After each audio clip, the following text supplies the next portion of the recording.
Good morning, Sainers, and welcome back to Saints TV Weekly for November 10th, 2025. As always, thanks to our sponsor, Inglewood Coffee Roasters. Check out their website at inglewoodcoffeeroasters.com.au. Straight off the bat, Ollie will go into more detail in a video this afternoon on the elimination final yesterday between St Kilda and Adelaide in the AFLW, but unfortunately, the girls went down 60-16. So their season is done. Adelaide are a very good team, and they've been there and about in the AFLW finals realm for a number of years. So they've got some experience in this space. And obviously, without this being our first, it was it was a tough day at the office. The Ollie video will be out this afternoon. He's got a full elimination final review. So check that out when you can. Next, training. First to 4-year players. It is today, which is exciting. So first to 4-year players will return today. They'll have a training session at Moorabbin, I believe. And then in 2 weeks' time, it'll be the full squad and everything is all systems go for 2026. So hopefully we'll get some good footage out of today. We'll get some good news and we'll see how some of the new faces, if any of them turn up today, perform. But usually I think they do the 3K time trial today, so I'm not sure if that's on the agenda. But if it is, you'd imagine that Darcy Wilson is probably favourite to do that again. But I'm keen to see how players like Toby Travalia, Boxall, Garcia, they continue to develop. Posted a video of Garcia last week doing some sprints and getting his body primed for a big preseason. And he looks in great nick. So hopefully if the rest of the young boys come back in very similar standard, then we're going to have a big preseason, and hopefully that'll lead into a big 2026 as well. So first to 4-year plays today, 2 weeks time, November 24, the full squad comes back. There was also news that I spoke about last week in regards to Kobe McDonald potentially signing for St Kilda. He has signed as a Category B rookie, so that is official. Mitch Cleary announced that last week. He's the son of Gaelic legend Kieran McDonald, who famously starred for Australia against Australia in the international rules. So that's a great sign. He's got a lot of talent. The club posted a highlight of him kicking a goal, and he basically ran the whole field, took bounces and finished the job, kicked the goal. So he's got a lot of raw ability, but he won't. I think he'll be finishing his schooling up until around June, July next season, and then I think then he'll get into gear and train with St Kilda. So that's, again, another long-term prospect that we can look at. But it's great to see that we're kind of leaving no stone unturned in finding talent, even just outside of Australia. It's great to see that we can pick up some talent like him. And hopefully it pays off in the not-too-distant future. Opening round was announced. So this is it here, 5th to the 8th of March, 2026. Sydney v Carlton at the SCG. That's the Kerno match. That's going to be big. Giants v Hawthorn, Gold Coast v Geelong, Brisbane Bulldogs, and, as we expected, St Kilda v Collingwood at the MCG before Labor Day, the Sunday night, the 8th of March, right after the Grand Prix. It's going to be enormous. It's going to be enormous, and it's interesting seeing, I love seeing all the reactions to people losing their shit over the fact that Collingwood get an MCG game, but also, St Kilda are using Collingwood for crowds, because no other team does that.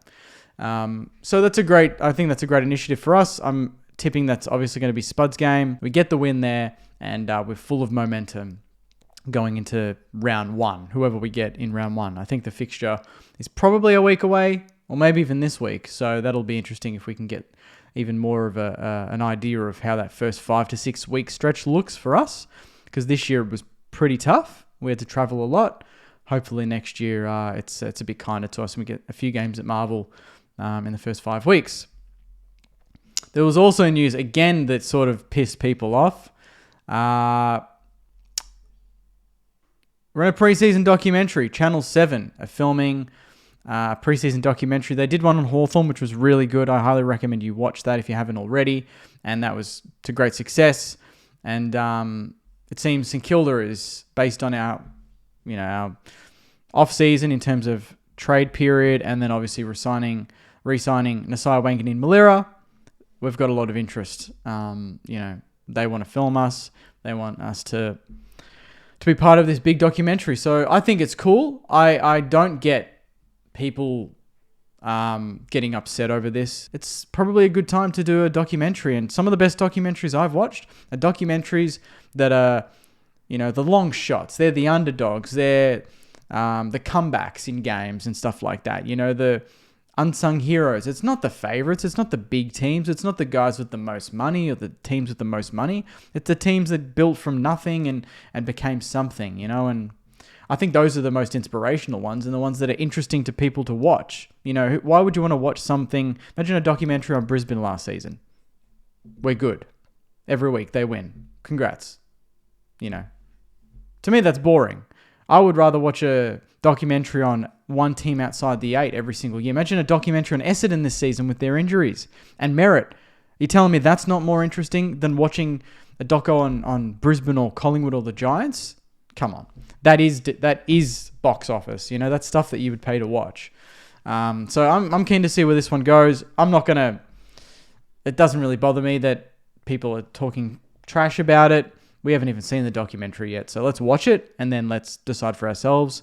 But obviously that's just a side piece to the bigger picture, which is perform on field in 2026 and everything else will take care of itself. But we're putting ourselves in the limelight. A lot of our young players to get cameras around them and to be under this sort of pressure right now, I think only bodes well for when we're hopefully playing in big games in years to come and they're used to it and it's normal.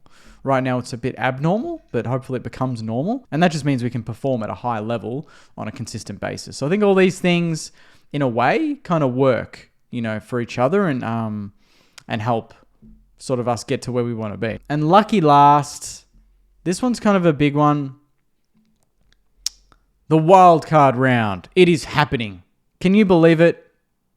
I've been against this for pretty much any time that someone brings it up anywhere. Footy abroad, we debate it.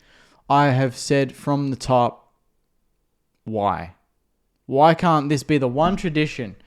Now, basically, half the competition has a chance to make finals. It's great for clubs that are struggling, and it's great for clubs that maybe might fall off a cliff in the next couple of years. I'm not going to name names, but maybe they could slip into that sort of bracket where they're still going to be relevant enough late in the season. And to me, it's just a cash grab. I think it's just for extra money. Like, if you play 23 weeks, you should be good enough or not good enough by that point. To then, this season, maybe it's different. The Bulldogs, they finished outside the 8. Obviously, we're a very good team. But again, they only won one game against top 8 teams all season. That's enough of a punishment to say you are not good enough to be in the finals. But for them to then still have a chance to make finals,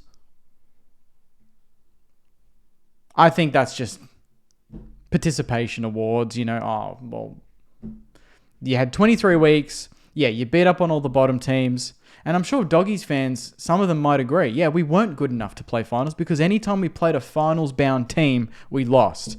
And guess what? They had the game against Fremantle. They needed to win it. Essentially what a wildcard round game would look like. They needed to win it to make finals, and they blew it. Imagine having that game, but then the next week they can still play again to make finals. No, you had your chance and you're out. You stuffed it. I just think it's unfair for the teams that finish, say, 7th and 8th. 7th could win 4 or 5 games more than 10th, and you still have to play 10th to make it? I'd be looking at the AFL going, well, we've won 5 more games than them in 23 weeks. I think, objectively speaking, maybe we're better than them. But nah, okay. We're going to play them again, It makes it more likely for us to make finals next season, because I've always said we're between 6th and 10th.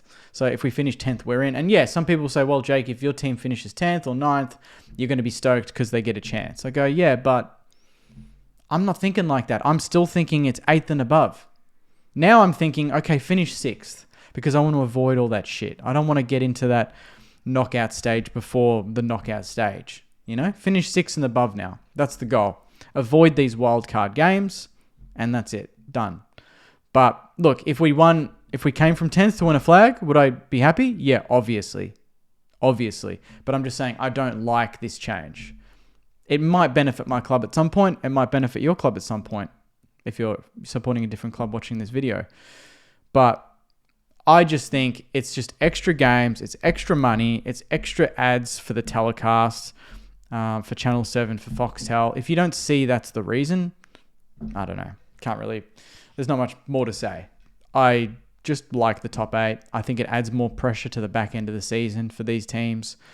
And it's just I'm surprised this happened so quickly, but hey, I'm happy for my mind to be changed. If it happens and I somehow like it, great. But right now, reading it, I don't like the idea. So I'd love to hear your thoughts in the comments. That's Saints TV Weekly. So thanks very much, Saints. Apologies for the sort of sporadic performance on the channel the last week or two. I've been pretty slow on videos and that. It's been pretty dead, to be honest. Not much going on. So training's picked up now. There's been a few things personally going on behind the scenes, so just focused on that as well. But hopefully you'll bear with me, and I'll start to amp it up and get more consistent with the upload. So thanks again, Saints. Please subscribe. Please comment your thoughts, and I'll see you in the next video. Take care, and as always, go you mighty Saints. See you guys.